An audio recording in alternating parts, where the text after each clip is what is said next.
বন্ধুরা, আমি রাজলক্ষ্মী ননের বুদ্ধি রান্না চ্যানেলে আপনাদেরকে অনেক অনেক স্বাগত। আশা করি আপনারা ভালো আছেন, আমরা ভালো আছি। আমাদের আজকে নতুন রেসিপি আলু, টমেটো, বেগুন দিয়ে খয়রা মাছের ঝোল।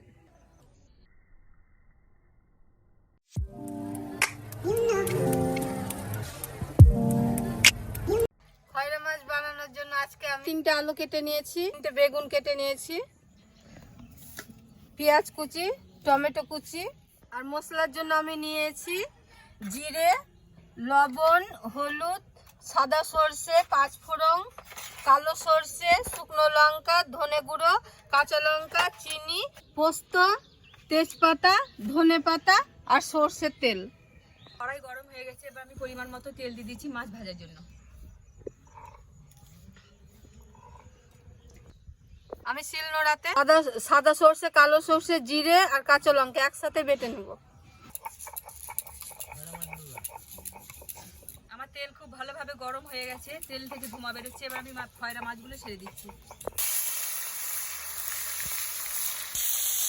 মাছটা এক পাশ ভাজা হয়ে গেছে, আমি আর এক পাশে উল্টে দিচ্ছি।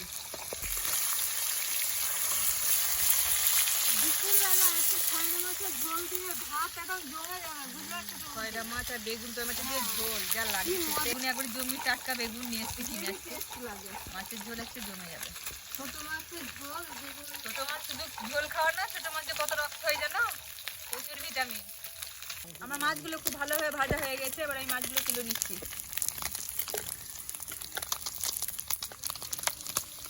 কড়াই পেতে গেছে খুব বেশি। আমার মশলা বাটা হয়ে গেছে, আমি এবার মশলাটা উঠে নিচ্ছি।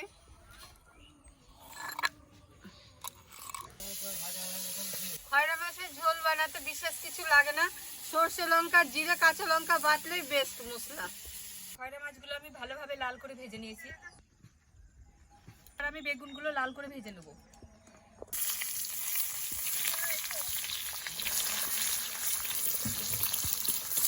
বেগুনের মধ্যে আমি 1 চামচ লবণ দিয়ে দিচ্ছি, যাতে বেগুনটা ভালোভাবে লাল করে ভাজা হয়। বেগুনটা আমার লাল করে ভাজা হয়ে গেছে, আমি বেগুনগুলো উঠিয়ে নেব। আমি আবার কড়াইয়ে তেল দিয়ে দিচ্ছি, আলুগুলো লাল করে ভেজে নেব।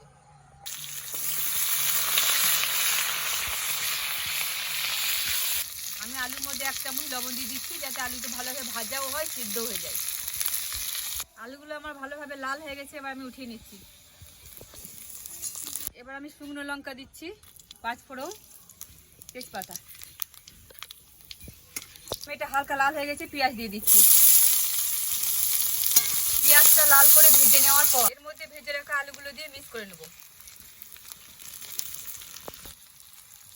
এর মধ্যে আমি 2 চামচ হলুদ, 2 চামচ লবণ দিয়ে ভালোভাবে নেড়ে নিলাম। এর মধ্যে আমি বেটে রাখা মশলাটা দিচ্ছি। এর মধ্যে একটু জল দিয়ে দিলাম, আবার আমি অর্ধেকটা জল দিয়ে দিলাম। মশলাটাকে ভালো করে নেড়ে নেওয়ার পর আলুগুলো এক সাইড করে দিয়ে আমি টমেটোগুলো দিয়ে দিচ্ছি। এভাবে আমি 1 মিনিটের মতো ঢেকে দেবো। আমার 1 মিনিট হয়ে গেছে, এবার ঢাকাটা খুলে নিচ্ছি। টমেটোটা খুব ভালোভাবে সেদ্ধ হয়ে গেছে, এবার আমি ভালোভাবে আলুটাও ভালোভাবে সেদ্ধ হয়ে গেছে। এবার আমি ভালোভাবে নেড়ে নিচ্ছি সবগুলো একসাথে। দেখুন টমেটোগুলো একদম আলুর সাথে মেল হয়ে গেল। টমেটো দিয়ে আলু নাড়তে নেই, সাইড করে মানে ঢাকা দিয়ে দিতে হয়, তবে টমেটোটাও সেদ্ধ হয়ে যায়, আলুটাও সেদ্ধ হয়ে যায়। এর মধ্যে আমি 1 চামচ ধনে গুঁড়ো, 1 চামচ চিনি দিয়ে ভালোভাবে নেড়ে নেব। পোস্তটা আমি মাছের ঝোলের জন্য বেটে নিচ্ছি। এর মধ্যে আমি ভেজে রাখা বেগুন দিয়ে ভালোভাবে মশলাটা কষিয়ে নিচ্ছি। মশলাটা আমার ভালোভাবে কষানো হয়ে গেছে, এবার আমি জল দিয়ে দিচ্ছি। এর মধ্যে বড় কাঁচার 1 কাপ জল দিলাম।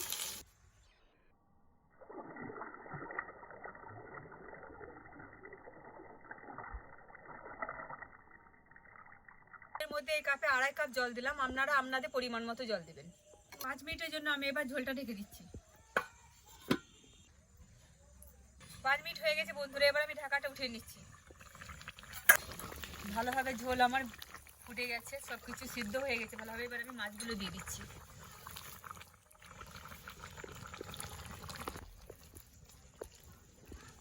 এর মধ্যে মধ্যে আমি কুচিয়ে রাখা ধনেপাতাগুলো ছড়িয়ে দিচ্ছি।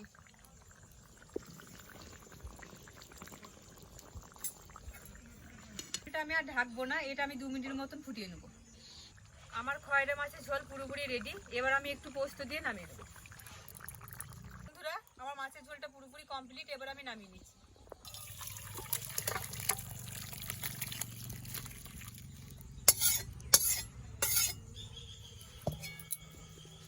আমাদের সব তরকারি ভালো হয়। বন্ধুরা, আজকে আমরা সবাই খেয়ে জানাবো খাবার কেমন হয়েছে, রান্না কেমন হয়েছে। দেখে বেগুনগুলো দেখ কি সুন্দর সিদ্ধ হয়ে গেছে।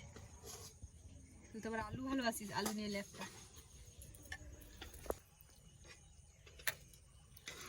দেখো খয়রা মাছের ঝোল খেয়ে কেমন হয়েছে। খুব ভালো হবে দেখে বুঝতে পারছি। ভাতটাও গরম, মাছের ঝোলটাও গরম। আহ, কি সেন্ট বেরোচ্ছে।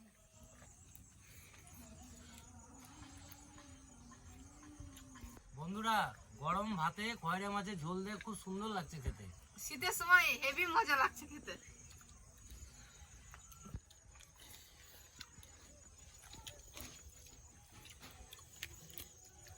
দারুণ লাগছে, দারুণ, ভীষণ টেস্ট হয়েছে।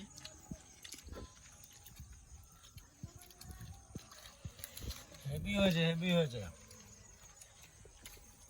বেগুনটা একদম কি সুন্দর সেদ্ধ হয়েছে। বেগুনটা হেভি স্বাদ লাগছে খেতে।